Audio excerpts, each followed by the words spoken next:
In order to make the desktop an easy experience for any user to adapt to, Novell did extensive usability testing through projects like betterdesktop.org.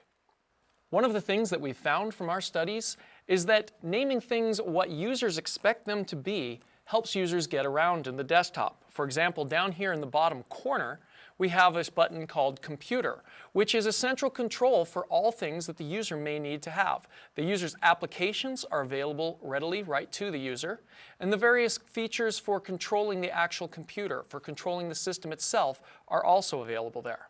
So we can actually start an application, such as our web browser, just by a simple click. There's a set of commonly used applications that are default in the favorites of this window, and also you have the option for most recently used applications as well as most recently used documents. So any other applications that I might be using at any time can also be brought up easily.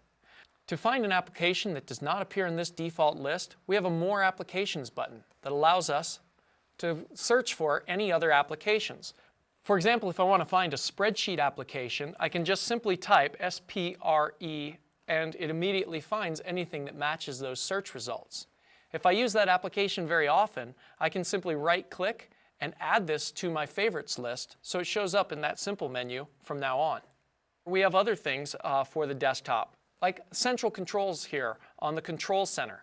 When I click that, I can modify anything about the desktop, including things like my screen resolution, or wallpapers, screensavers, and other items that personalize the desktop for the end user.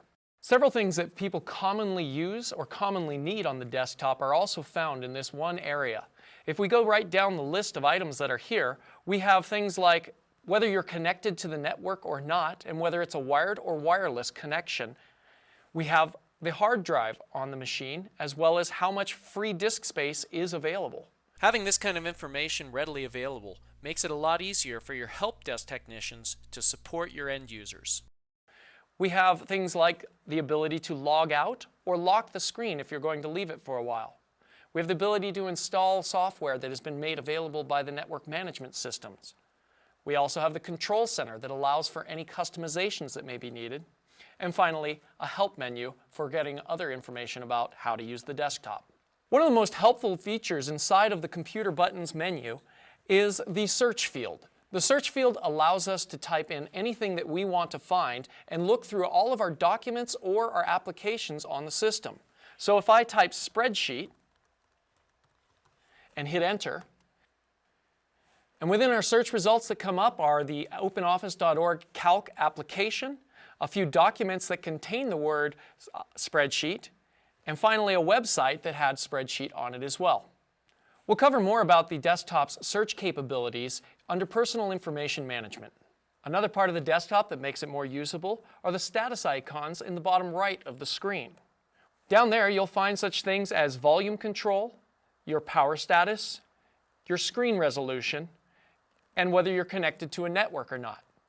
These icons in the notification area can be interacted with. For example, if I click the wired network connection here, I can switch to a wireless connection. For instance, this OneNet network.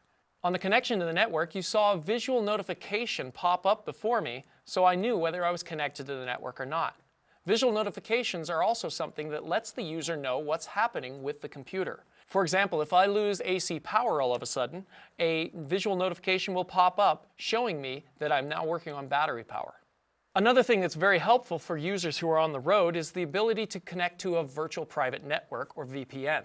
I can connect to it by the same element here with VPN connections, so I can connect easily to my corporate headquarters. And this works with a variety of different VPN systems.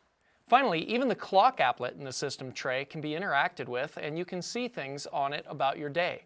I can see an entire calendar for the month, and I can also see my most pressing appointments for the day.